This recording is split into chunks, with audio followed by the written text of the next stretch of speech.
धुळ्यानंतर परभणीमध्ये सुद्धा तापमानात मोठी घट झाली आहे। परभणीमध्ये थंडीनं यावर्षीचे सर्व रेकॉर्ड मोडलेले आहेत। आज परभणीचं सर्वात निचांकी तापमान 4.1 अंश इतकं आहे। काल परभणीचं तापमान 4.6 अंश इतकं होतं, मात्र आज तापमानात घट झाली आहे। पुढील 1 ते 2 दिवस असंच तापमान राहील हा अंदाज आहे। रब्बीतील ज्वारी, गहू, हरभरा पिकांना या थंडीचा फायदा होणार आहे। मात्र यंदाच्या मोसमातलं हे सर्वात निचांकी तापमान आहे, त्यामुळे नागरिकांनी काळजी घेण्याचं आवाहन हवामान विभागानंही केलेलं आहे।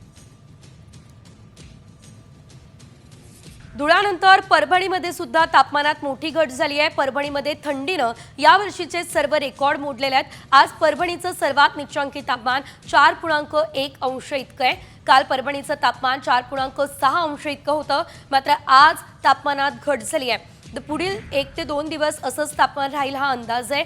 रब्बीतील ज्वारी, गहू, हरभरा पिकांना या थंडीचा फायदा होणार आहे। मात्र यंदाच्या मोसमातलं हे सर्वात निचांकी तापमान आहे, त्यामुळे नागरिकांनी काळजी घेण्याचं आवाहन हवामान विभागानंही केलेलं आहे।